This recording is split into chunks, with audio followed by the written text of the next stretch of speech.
Hey, this is the Swinetime podcast, and today I got a very special guest, my very good friend, Nick Novicki. Hey. Nick, you might have seen Nick in a lot of TV shows. He's been in Sopranos, Boardwalk Empire. I mean, I feel honored, to be on the birthday Swinehart podcast here. Are we rolling right now? Doing good. Show. Okay, we're still rolling. We've always been rolling. Oh, we have shit. I don't know. They got you picking your balls in between takes over here, man. I always do that. You got your fancy suit on, and they got your birthday moment of silence over there, checking your son. Hey, how am I looking? Swine time. Hey.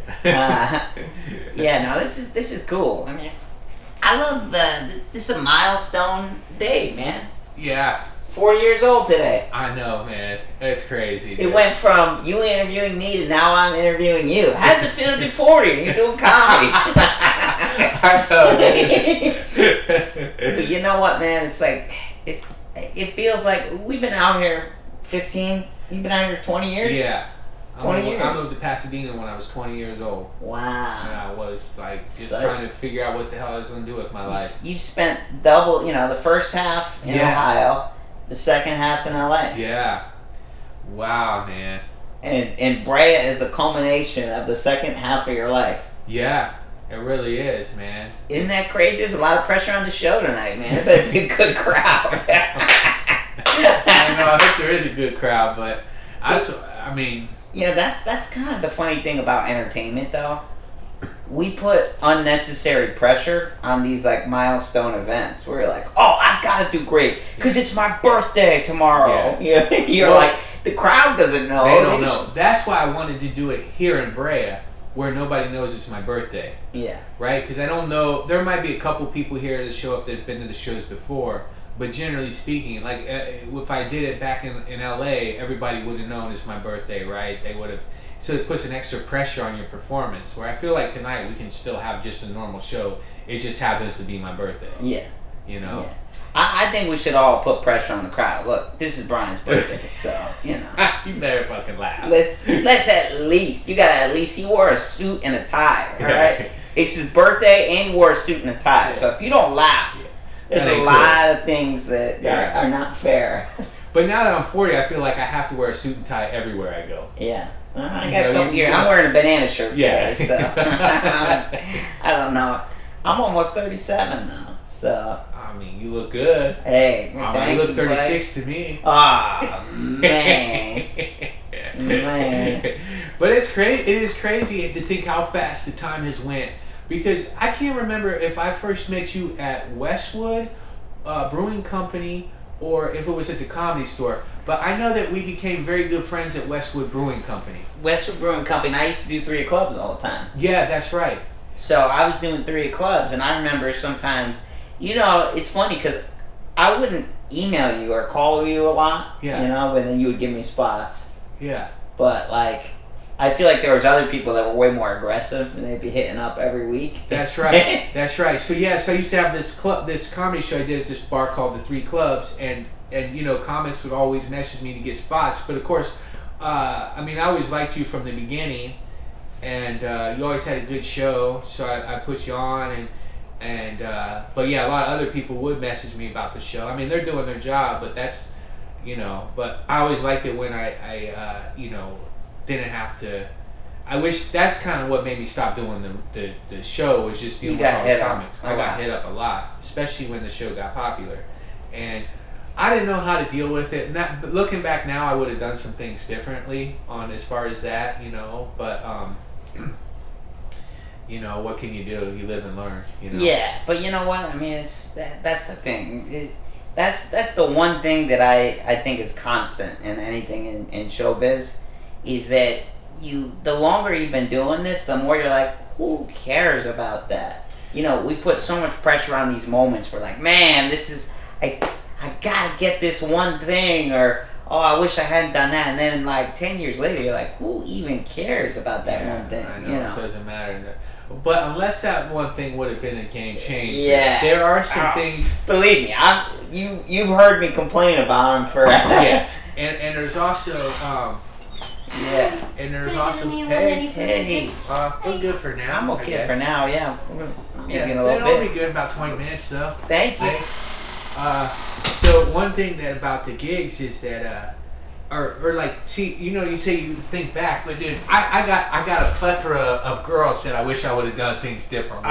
See, That's gonna be on my deathbed. I'm gonna think about all the ones I didn't get, and it's just gonna be crushing me. well, you know what? For any of your fans, you can just look on your Instagram because you throw that all out there on Instagram pretty much. So if any of you guys are really interested in some of these ones that got away from Brian, just scroll down. Because if you go 6 months into his past, you can find about 5 or 6 of them. Yeah, well, that's why, you know what I did, dude? I had to start taking pictures down because they were too much for me, man. Yeah. But, so yeah, dude. So we've been friends for a long time. We've been doing comedy for a long time. We've done comedy in multiple states now. Yeah. In multiple places. It's kind of crazy that it's like just all these different shows, traveled together. We wrote a movie together. Yeah, it still needs to get made. Yeah, I know. One of these days. That's how this is. You keep going, keep spinning plates, and then eventually you. And it's crazy too. So a lot of you guys a lot of people that watch or probably seen my podcast probably seen the Scooby movies. Mm-hmm. And now we're not talking about Scooby Doo. We're talking about Dennis Willoughby, aka Scooby from my hometown. Scooby. And Nick is he created. Now this is pretty. You created the Easter Seals Disability Film Challenge, but when you created it wasn't even with Easter Seals. It was just by yourself. Mm-hmm. And that first year there was maybe 12 films. I think 7. And you had one of them. 7, and I had one of them. And man, that was a good film too. Yeah. A film called Wheels. Yeah, Wheels, a short film about my buddy Wheels, and we had him play the part of a baseball coach who was an alcoholic. So we took some of his real life drinking experience and put him into that spot, which I still would love to make that story into something more. Mm-hmm. It was a great story, and Wheels gave a really great performance. He was a good actor, but it's kind of crazy. I think you've entered every year. I had to miss one year. You missed 1 year. Missed 1 year. And I'm doing it again this year with Scoob. I mean, as long as everything lines up and the dates are all right. So talk about that, though. What happened, Excuse me. What was it, 2 years ago you were talking about, hey, I'm going to enter the Easter Seals Disability Film Challenge, but this year I want to do it in my hometown. Yeah, man, that was the best thing that is, I'm looking back on because like you said, on these type of times, you think back on your life, these big I look back on that's one of the best things because I was in my hometown and Scooby was going to do a professional wrestling, right?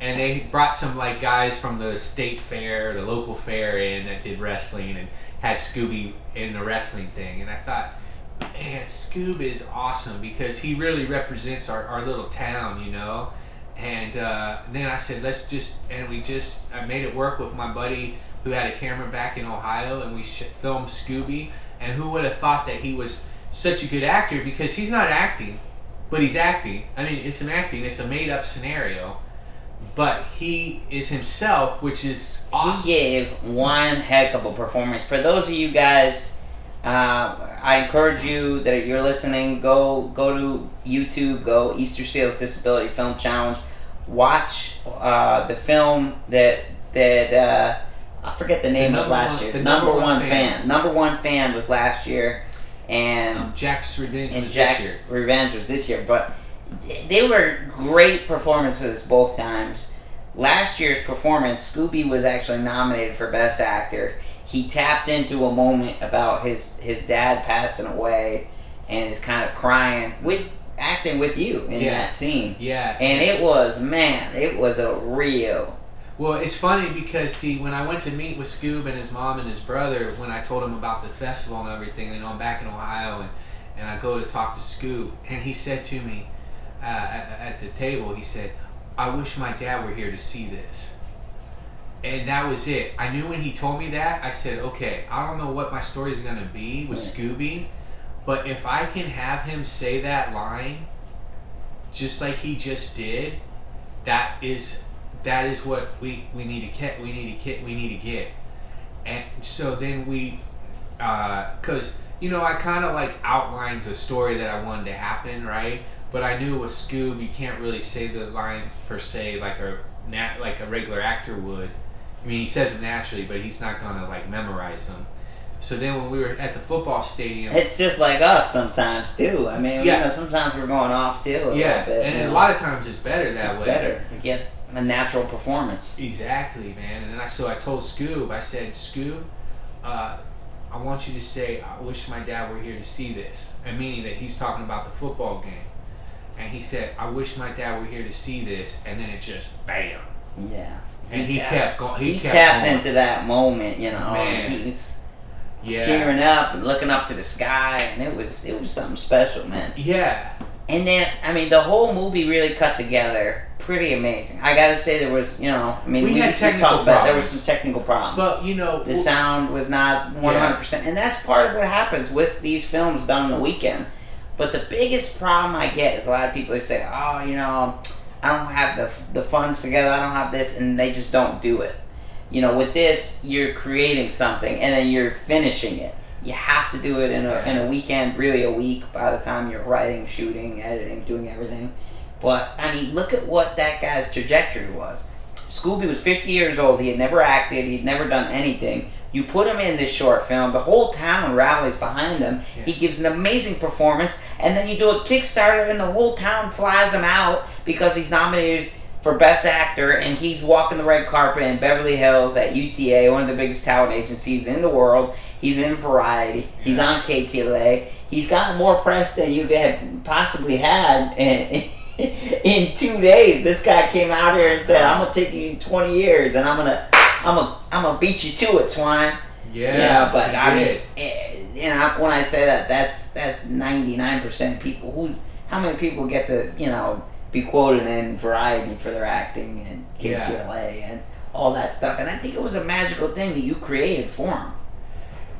I mean, but luckily you created the whole festival, right? Because there's a lot of stories like that, right? So it was but it's just one of those things where I look at it like synchronicity, right? Because it was just the right timing, and I feel lucky that he said that at the dinner table about his dad, and I was like, that's his story.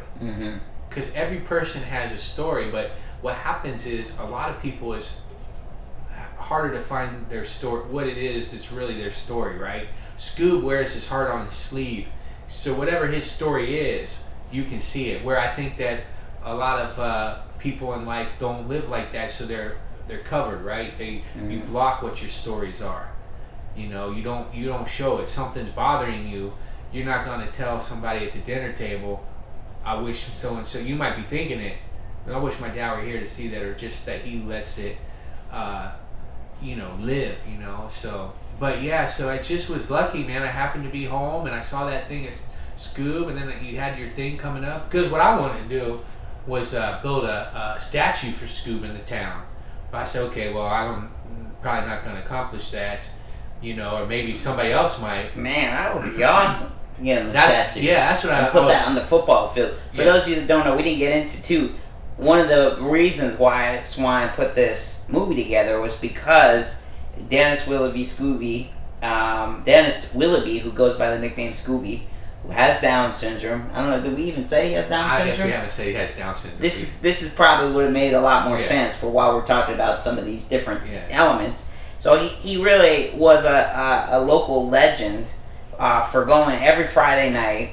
He was the Friday Night Lights guy of the town. He's there at the football game every Friday, and he loves the Bucks. That's the name of the small... Covington Buccaneers. The Covington Buccaneers, and go Bucks. He loves this football team.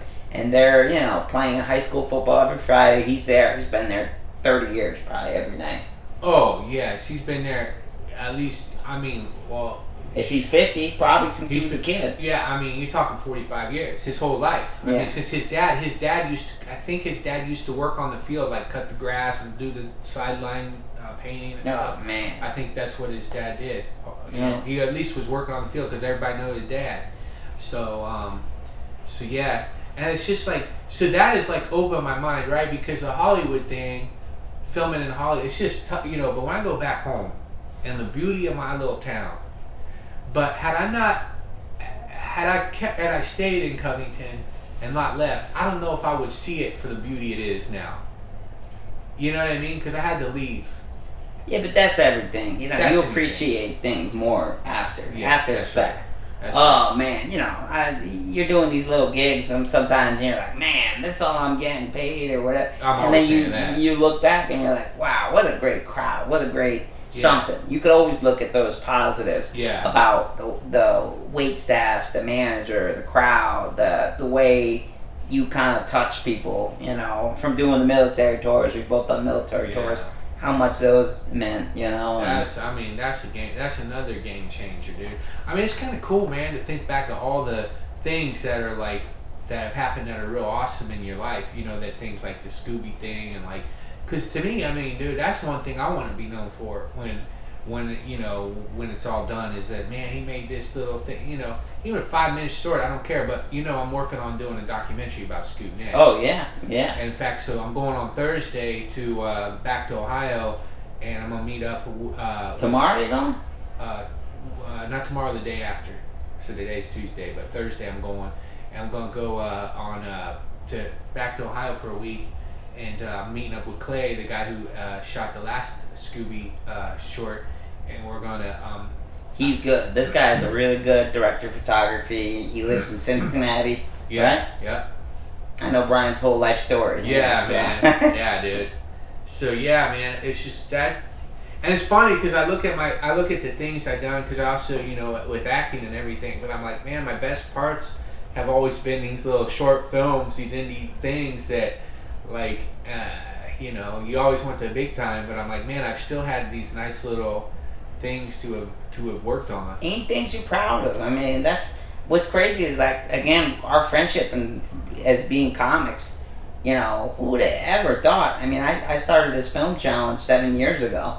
How much it was going to end up taking of my life. And I love it. It's the passion. But I'm flying around the country, really almost the world now. That's awesome. You know, and going and just constantly doing this and talking and what's my next idea, what am I going to do here, and, you know, so. So with that said, like, how would people, you know, so you found something, how did you come up with the idea, or what made you, you know, kind of, you know, latch onto this, and for, like, let's say that, I don't know if anybody listening to what we're saying is going to be, you know, interested in this, but they find something, it doesn't have to be a film challenge per se, but to find something that you can do for 7 years that you built from scratch, you know? Yeah, I mean, for me, it was stuff I was already doing. You were actually part of projects that I created myself. That's right. You were part of pilots, you know, that I created, I wrote, I produced, I starred in. You know, I've directed shorts that you were in. You've actually been in a lot of the things I've created. A lot. I'm trying not to cuss. A lot. Yeah. So that's fine. I mean, it's your thing. It's You my can podcast. say whatever you want. I know. I'm just catching myself when I do it. Yeah. But no, but I mean, that's the, for me. It was like I was already doing this, and 25% of the population has some form of disability, or in less than 3% of film and TV shows. So originally I was like, year one, I just wanted to do this just because I wanted to do it. I wasn't thinking that this would become something. Right. I was like, hey, this is something I'm passionate about. Why don't I try to do it? And I think it would kind of be a cool idea to get some other films out there and having other people with disabilities creating their own stuff. So then it just kind of snowballed, kept getting bigger and bigger. And then I partnered with Easter Sales, and that really kind of took it to the next level. Yeah. But I would say if anyone wants to do something, one, I wouldn't do it unless you're so passionate that you're like, because it's not, you know, no one's just waiting for you to create something, especially in like the nonprofit, you know, space or something that's like, you gotta really want to do it and love doing it. And, you know, you can't be thinking about how do I just create something and, you know, just to do something so I have something going on. You know, it's got to be more about that you really care about it and that you're so passionate about it. And that you're like, man, I'm going to figure out how to get it done, whether I have funding or not. And honestly, the first couple of years, I was putting my own money in. Yeah. So I was getting sponsors, but I was putting my own cash in and a lot of my own time. And so, you know, things have changed, but it's got to be a passion-oriented thing. As artists, we're always like, with comedy, we're a lot of times, it's like, it's a passion thing. Out here, I mean, how many times are we getting paid to do stand-up in LA? And when we are, what, $25? Yeah, it's something crazy. like that. Yeah, I mean, it's like there's so many guest spots you do in LA. Now, mind you, I was my first time doing stand-up. I got paid my second time, fourth time. I started in Philly where it was different. you were working the road right away. Man, I need to move there. Yeah, man. That's where Kevin Hart started, Philly. Same club. Wow. So I What was that club called? Of the Laugh House. The Laugh House. And so he had already, like, he blew up right away. I mean, he blew up right away? I heard it took a little while. No, he blew up right away? He had it? Kind of, but he was in Soul Plane and some other movie within the first, like, couple of years of his comedy. Oh, wow. And so he was older than me. So he had a couple of years in Philly, was already in New York by the time I started. I started when I was 19. I think he's 3 years older than me. So he had already been to Montreal, done a movie, gotten a development deal, and all this within that 3-year period. Wow. Then just was touring, and, you know, that guy works hard. Yeah. So. Yeah, well, you got to. Yeah. I mean, but we all work hard. I mean, he's got a special talent, you know. I mean, part of that. Yeah. He was driven, but he's undeniably talented. Right. Yeah. That's awesome, man. So, and, man, we gotta. Can we talk about? So we got. You know, because in a minute we gotta start getting ready for the show. yeah, we right? gotta get ready. I gotta look But at my notes. we gotta look at our notes, and especially now we're both gotta do longer sets. I We know. had a comic bail. Yeah. Welcome to the business, man. Welcome to the business. We're all talking about, hey man. But you know what? This club's far out a little bit. You know. Yeah. So one of the comics was supposed to come tonight and canceled kind of in the last minute, and But it happens because it's far. It's you know. far. I mean, that's the funny thing too. I think a lot of times when you're still in a city but far enough outside a city, you'll get a lot of people. Oh man, I wish I had known sooner. I wish. Next time you're gonna be a little closer. Let me know. They want to post that stuff just to make it seem like, hey, we want to see you, but yet they don't really want to go. Yeah. So it's easier to be like, oh, next time you're gonna be in Belmont. You know, let me know. You know, or very. You know, like, it could be 5 miles away. Oh, man, you know, if you're going to be in West Hollywood instead of Hollywood, let me know, because I'll come out. yeah, They like to make those kind of little all the announcements. time. But here is far. So Yeah. I kind of understand about him. Maybe he was thinking, hey, I want to get there. And then realistically, it does take 2 hours in rush hour. So maybe if he was like... Yeah. But, Yeah. you know, whatever, man. It's your birthday. Yeah. We're going to have a good time. Yeah, it's gonna be good. You know, it's you know, we get more stage time. I know that's no comics never complain about that. Get more stage time. Especially in a club like this, man. So yeah, buddy. So your birthday's in a couple days. My birthday is next Friday. Yeah, awesome. So it's crazy, man. It's getting up there. And we went to we didn't go to Vegas for your birthday. We went for your. That's the part, but we're not gonna get into all that. I mean, we're not gonna get into that. I'm just gonna say that one thing about that. I had the most amazing time there because we got everything for free. Like normally a trip like that, but with Nick, man, he really knows how to talk people into. He really uses his credits to get you into places. I mean, they were letting me into places for free that they would usually charge a dude like me like $100 or $200 probably. Yeah. You know? We had a great time. I mean, I remember one time we were in like a Vegas pool party, and Brian's on a raft, and he just kept yelling, "This is epic! This is epic!" This is epic. And meanwhile, he's on like an inflatable turtle, just rocking back and forth. This is epic!